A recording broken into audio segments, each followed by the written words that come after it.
இப்போ கோடு போட்டுட்டு ஆல்மோஸ்ட் சென்டரில் எக்ஸாக்ட் சென்டரில் இருக்கணுன்றதில்ல, ஆல்மோஸ்ட் சென்டரில் இந்த ஸ்கேலில் மார்க்கிங் நீங்கள் டிரான்ஸ்பரண்ட் ஸ்கேல் தான் வச்சுருக்கீங்க இல்லையா? ஆமா சார். ஓகே, நாலந்தா தான். ஓகே சரி, அதில் அந்த லாங்கஸ்ட் லைன்ஸ் இருக்குது பார்த்தீங்களா, அந்த லைனை வந்து நம்ம போட்டிருக்க லைன் மேலே கோஆர்டினேட் பண்ணி வச்சோம்னா கிட்டத்தட்ட 90 டிகிரிஸில் கோடு வந்துடும் நமக்கு. மேலே ஒரு 2.5 இன்ச்சஸ், கீழே ஒரு 2.5 இன்ச்சஸ் மார்க் பண்ணிட்டு, ஸ்கேல் நகட்டிடாதீங்க, மார்க் பண்ணிவிட்டு ஒரு கோடு ஒன்று போட்டுருங்க. மேலே ஒரு 2.5 இன்ச்சஸ், கீழே ஒரு 2.5 இன்ச்சஸ் மார்க் பண்ணிவிட்டு ஒரு கோடு ஒன்று போட்டுக்கோங்க. அசைஞ்சிருவேனான்னு உங்கள்கிட்ட சொல்லிட்டு எனக்கு வந்து க்ளீனாக ஒரு டான்ஸே ஆடிடுச்சு இந்த கோடு. நான் இப்படி ஸ்லாண்டிங் வச்சுருக்கேன், அது ஆக்சுவலாக எனக்கு ரொம்ப வசதியாக இருக்குது. நிறைய நேரங்களில் ஸ்கேல் வச்சு வரையும்போது ஸ்கேல் வந்து ஸ்லிப் ஆகுது அது மேலே.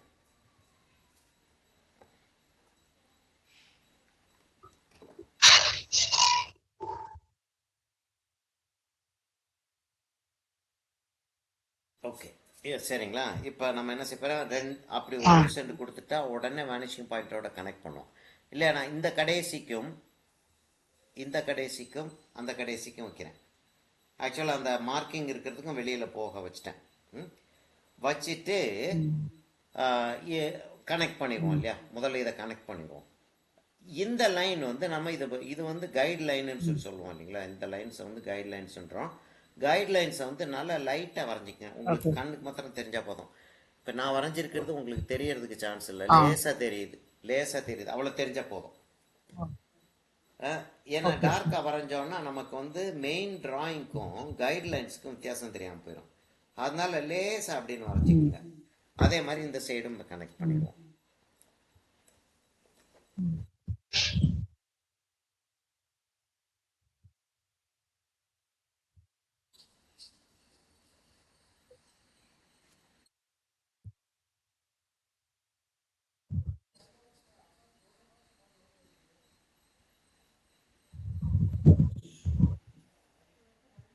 அப்படி வரைஞ்சிடறோம்.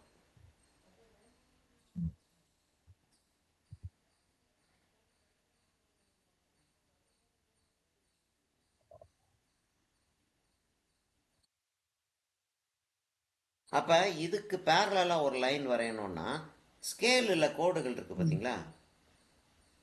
அந்த கோடுகள் ஏதாச்சும் ஒன்று நான் வந்து அந்த இருக்கிறதுல அகலமான கோடை மேலே வைக்க தெரியுதா உங்களுக்கு? என்ன செய்கிறேன்னு தெரியுதா? கீழே அந்த கோடு நமக்கு தெரியுது, ஸ்கேலில் கோடு இருக்குது, அந்த கோடை தூக்கி நான் இது மேலே வச்சிடுறேன். மேலே வச்சுட்டேன்னா எனக்கு பேரலாக லைன் இங்கே கிடச்சிரும். இந்த இடத்துல பேரலாக ஒரு லைன் வரைஞ்சிடுறேன். அதே மாதிரி இந்த சைடில் இருக்கக்கூடிய கோடை இங்கே எடுத்து வைக்கிறேன். இந்த சைடில் ஒரு கோடு போடுறேன், இந்த சைடில் ஒரு பேரலாக ஒரு லைன் கிடச்சிருச்சு. எவ்வளவு தூரம் கேப்ல போடணும் சார் அது? இந்த இந்த இந்த இந்த இந்த இந்த ஸ்கேல்ல அந்த கோடு இருக்கு பாருங்க, நடுவுல இந்த கோடு அந்த நடுவில் இருக்க கோடு மேலே வச்சிருங்க. இந்த கோடை அந்த நடுவில் இருக்கிற கோடு வச்சிங்கன்னா இந்த சைடில் கோடு போட்டுடலாம். இப்படி இப்படி வச்சிங்கன்னா இந்த சைடில் கோடை போட்டுருங்க. அதே மாதிரி இதை இப்படி வச்சு இந்த சைடில் இருக்க கோடை போட்டுருங்க.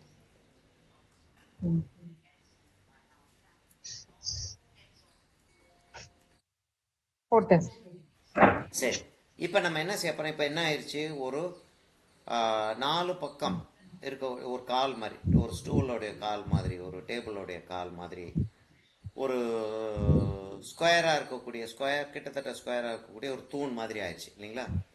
இப்போ இதில் இருந்து இப்படி ஒரு வால் மாதிரி ஒன்று எடுக்கணும்னா என்ன செய்வோம், நம்ம இதை வந்து இங்கே கனெக்ட் பண்ணுவோம். இதை இங்கே லேசாக நம்ம கனெக்ட் பண்ணிக்கிறோம். இப்போதைக்கு லேசாக கனெக்ட் பண்ணிக்கிறோம். அந்த இடத்துல கம்ப்ளீட்டாக வேற ஒரு வேலை ஒன்று செய்ய போகிறோம். அதே மாதிரி கீழேயும் லேசாக அதுலேருந்து எக்ஸ்டெண்ட் பண்ணி விடுறோம். எக்ஸ்ட்ரூடுன்னு சொல்லிட்டு அந்த எக்ஸாக்ட் டேர்ம் நம்ம சொல்லுவோம். எக்ஸ்ட்ரூடு பண்ணி விடுறோம்.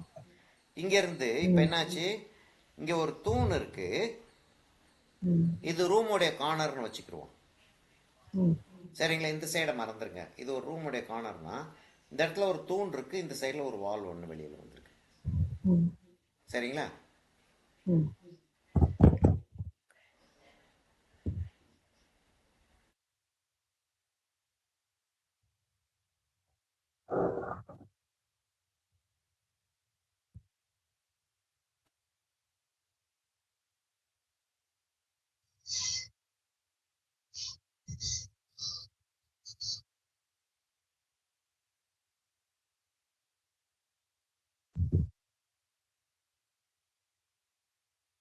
சரிங்களா? சரி சார். ஓகே. இப்போ நம்ம கிட்டத்தட்ட இதுக்கு இப்போ இந்த லைனை வச்சு நம்ம பேரலாக இருக்கா இல்லையான்னு கண்டுபிடிச்சிடலாம் இல்லையா? ஸ்கேலில் இருக்கக்கூடிய இந்த லைனும் நம்ம ஆ இங்கே போட்டிருக்கக்கூடிய லைனையும் அப்ராக்சிமேட்லி பேரலல் கொண்டு வந்துடலாம் இல்லையா? ஆ அப்படி கொண்டு வந்து மெல்லிசா ஒரு லைன் ஒன்று போட்டுக்குங்க. மெல்லிசா ஒரு லைன் ஒன்று போட்டுக்குங்க. ம். இப்போ இங்கேருந்து நம்ம என்ன செய்ய இந்த போகிறோம்? மெஷர்மெண்ட் எவ்வளவு சார்? அதே மாதிரி தான் அந்த அது ஸ்கேல்ல சும்மா நம்ம போட்டோமே அது அளவுக்கு. ஆமாம், ஆ அப்ராக்சிமேட்டாக வச்சுக்கோங்க. அதாவது நான் வந்து என்ன செஞ்சேன்னா அவ்வளோ தூரத்துக்கு வச்சுக்கிட்டேன், அந்த இந்த இந்த டிஸ்டன்ஸ் வச்சுக்கிட்டேன். இது வந்து ஒரு 1.5 சென்டிமீட்டர் இருக்கிற மாதிரி அப்ராக்சிமேட்டாக ஒரு இது வச்சுக்கோங்க. அது அது டிஸ்டன்ஸ் அவ்வளோ ஒன்றும் இம்பார்ட்டன்ட் இல்லை. ம். இப்போ என்ன செஞ்சுக்கிட்டு இருக்கோன்றதை சொல்லிடுறேன். ம். இப்போ இந்த தூண் ஒன்று கட்டியிருக்கோம். ம். இது வந்து ஒரு சுமார் ஒரு 10 அடி இருக்கக்கூடிய ஒரு தூண் கட்டியிருக்கோம்னு வச்சுக்கிறோம். ம். அதுல இருந்து நம்ம அந்த தூண்ல இருந்து ஒரு சுவர் மாதிரி ஒன்று 2 செங்கல் 3 செங்கல் வச்சு இவ்வளோ அகலத்துக்கு ஒரு சுவர் மாதிரி இவ்வளோ தூரத்துக்கு கட்டியிருக்கோம். ம். கட்டிட்டு இப்போ என்ன செய்ய போகிறோம், இந்த இடத்துல வந்து ஒரு ஒரு ஹெக்ஸகனுடைய 3 சைடை மாத்திரம் வரைய போகிறோம். அப்ராக்சிமேட், அதை எக்ஸாக்டாக மெஷர்மெண்ட் இருக்கணுன்றது இல்லை, அப்ராக்சிமேட்டாக, அதாவது 3 சைடு இருக்கக்கூடிய ஒரு மேடு ஒன்று வரைஞ்சிருக்கும். இப்போ இங்கேருந்து அப்படியே வந்திருக்கு இல்லையா? இங்கேருந்து சுவர் அப்படியே வந்திருக்கு, இவ்வளோ தூரத்துக்கு வெளியில் வந்திருக்கு. ஆ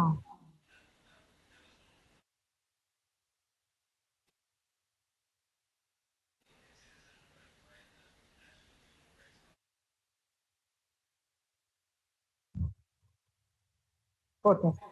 இப்போ என்ன இருக்கு, இது வெளியில் வந்திருக்கிறதுனால இங்கே வேனிஷிங், இதில் இருக்கக்கூடிய லூஸ் எண்ட்ஸ் ஃபுல்லாக அந்த வேனிஷிங்க்கு போயிடும். சரிங்களா? அந்த வேனிஷிங்க்கு வந்து நான் வந்து எல்லா லூஸ் எண்ட்ஸையும் கொண்டு போகிறேன். ஸ்கேலை அந்த ஸ்பைரல் இருக்கிறதுனால ஸ்கேலை வைக்கிறது கஷ்டம், ஆனால் அப்படியே மேனேஜ்மெண்ட்டே போட்டே தான். அந்த கோடை சேர்த்துட்டேன். இப்போ இந்த கோடை சேர்க்குறேன். இந்த கோடை சேர்க்குறேன். நான் செஞ்சுட்டு இந்த கைட்லைன்ஸை ஃபுல்லாக அழிச்சிட்டு நம்ம இங்க் பண்ணுறப்ப தான் இது வந்து இதோடைய அழகு தெரியும்.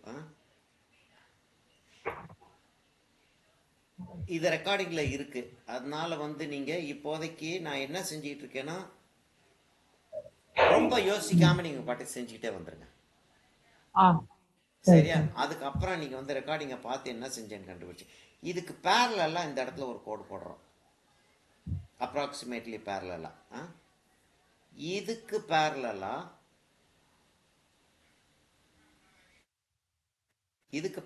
அந்த இடத்துல ஒரு கோடு ஒன்று போடுறோம். அப்படி இருக்குமா? அப்படி இருக்கும். அப்படி வச்சுக்குவோம். இதுக்கு பேரலெல்லாம் ஒரு கோடு போடுறோம். அப்படி இருக்குமா?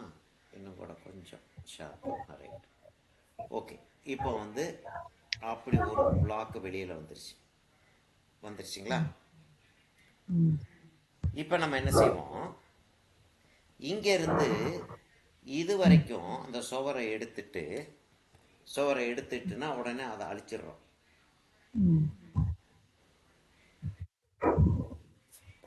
அதாவது சும்மா உட்காந்துக்கிட்டு ஒரு பில்டிங்கை வரைஞ்சிக்கிட்டு இருக்கிறத விட இப்படி வரைஞ்சி பார்த்துட்டோம்னா நம்ம என்னதான். அப்போ இந்த இது வந்து இந்த சைடில் இருக்கக்கூடிய வாலு ம்.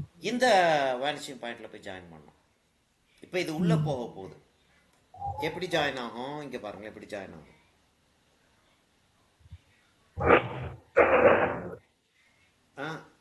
லேசாக கைட்லைன் மாத்திரம் போட்டுக்குருவோம். இங்கே கரெக்டாக வேனிஷிங் வச்சுக்கிட்டு இந்த புள்ளியிலேருந்து வேனிஷிங்க்கு அப்படி ஒரு கோடை போட்டுட்டு இதுக்கு பேரலாக இந்த இடத்துல ஒரு கோடு ஒன்று போடுறோம். இப்போ நம்ம இது செஞ்சதுனால எவ்வளவு லூசன்ஸ் கிடைச்சிருக்கு நமக்கு? 1 2 3 4 லூசன்ட் கிடைச்சிருக்கு. சரிங்களா?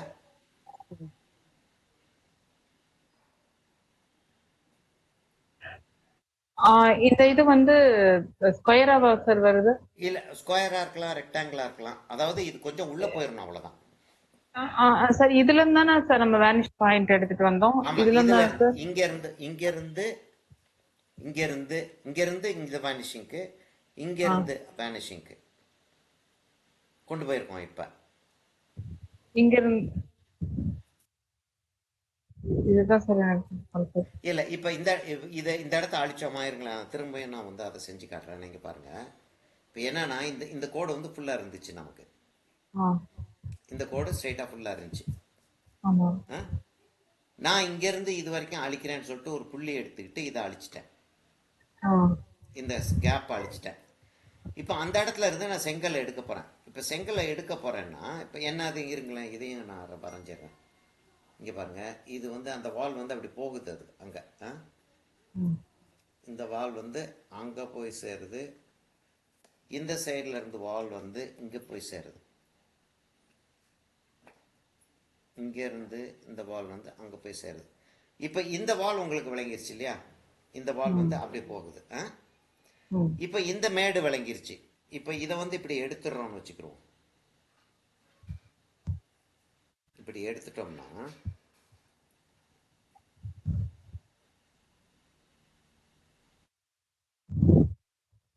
இந்த மேடு வந்துருச்சு இல்லையா?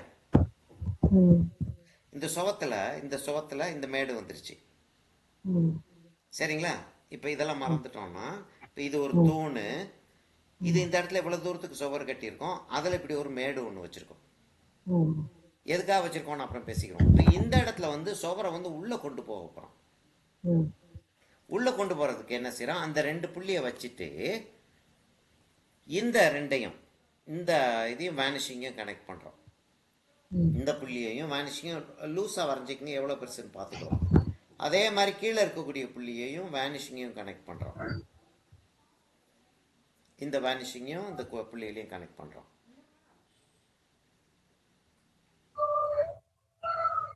சரியா? இந்த புள்ளியையும் வேனிஷிங்கையும், இந்த புள்ளியையும் வேனிஷிங்கையும் கனெக்ட் பண்ணிட்டோமா? ஆமா, பண்ணியாச்சு. இப்போ வந்து இங்க இருந்து சுமாரா ஒரு இதுக்கு பேரலா சார் இந்த இதுல இருந்து இது நான் இங்க ஜாயின் பண்ணிருக்கேன். இந்த ரெண்டையும் தெரியுது சார் நான் காட்டுறது. கொஞ்சம் இருங்க. கொஞ்ச நேரம் அசைக்காம வச்சிருந்தா தான் ஃபோக்கஸே ஆகுது. சரிதான். ஓகே. ஜாயின் பண்ணிட்டேன். இத வந்து இங்க ஜாயின் பண்ணுவா சார்? கீழே இருக்க புள்ளியை அங்க ஜாயின் பண்ணிருங்க. இங்க ஒரு புள்ளி இருக்கு. இங்க அப்புறம் எரேஸ் பண்றது எங்க சார்? இங்க எரேஸ் பண்ண சொன்னீங்க. இதுல ரெண்டுக்கும் நடுவுல அதுக்கு எரேஸ் பண்ணிட்டேன். இதுல ஏதோ எரேஸ் பண்ண சொன்னீங்க. இதுல வந்து இந்த இடத்தை எரேஸ் பண்ணேனா? இந்த இடத்துல கோடு இருந்துச்சு பாத்தீங்களா? இந்த கோடு இருந்துச்சு. ஆமா, அந்த பிளஸ் மாதிரி வருது எல்லாத்தையுமே, வெர்டிகல் அண்ட் ஹாரிசான்டல், இது எல்லாத்தையுமே. ஆமா, இதையும் எரேஸ் பண்ணிட்டேன், இதையும் எரேஸ் பண்ணிட்டேன்.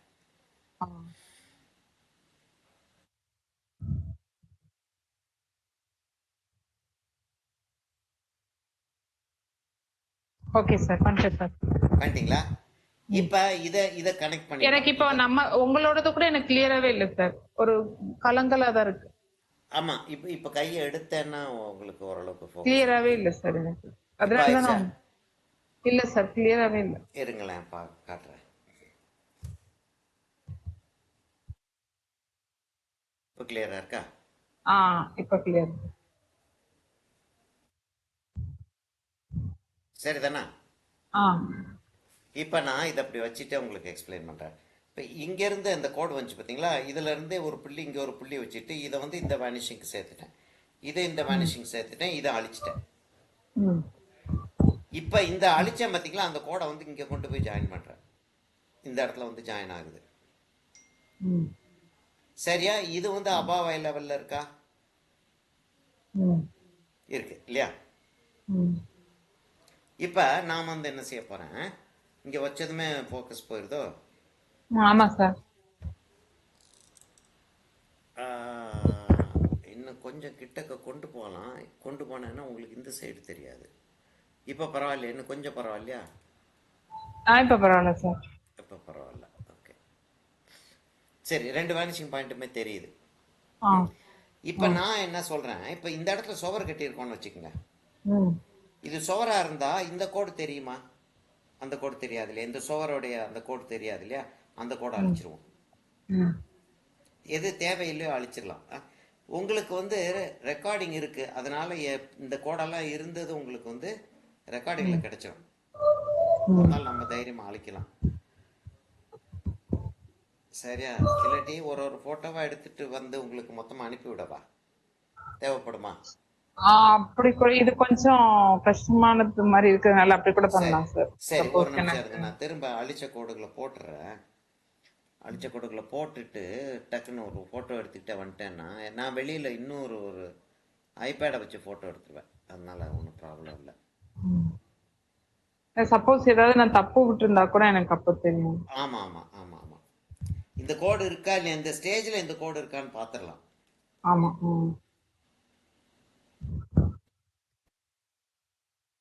இந்த மாதிரி டிராயிங்ஸ் நாங்கள் ப்ரொஃபஷ்னலாக செய்யும்போது என்ன செய்வோம்னா, ஒரு 4 அடி உயர டேபிள் யூஸ் பண்ணுவோம்.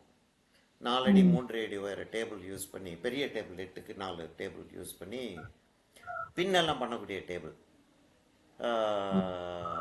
அதில் இப்படி ஃப்ளாட்டாக வச்சு ட்ரா பண்ணுவோம். அப்போ எங்களுக்கு ஒரு பின்னை குத்திட்டோன்னா இந்த ஸ்கேல் அப்படியே நகட்டிகிட்டே போகலாம் ஈஸியாக. ஸ்கேலுலேயே நாங்கள் ஓட்டை போட்டு வச்சுருப்போம். அதில் பின்னை குத்திட்டு அப்படியே அசைச்சிக்கிறோம் நாங்கள். இல்லை, இங்கே அப்படியெல்லாம் வசதி இல்லைன்றேன் நான். ரைட், இந்த ஃபோட்டோவை நான் வந்து எடுத்துக்கிறேன். இதையும் கனெக்ட் பண்ணிடுறேன். இந்த லைனையும் கனெக்ட் பண்ணிட்டேன்னா உங்களுக்கு சந்தேகம் இல்லாமல் இருக்கும். இந்த கோடு தான் அப்படின்றது இல்லை.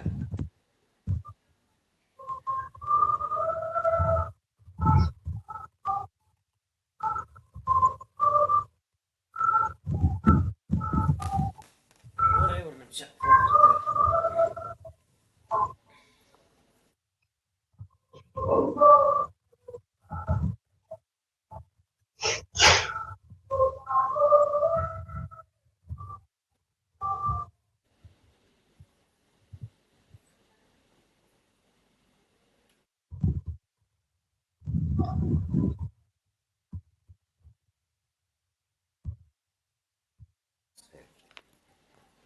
எடுத்துட்டேன்.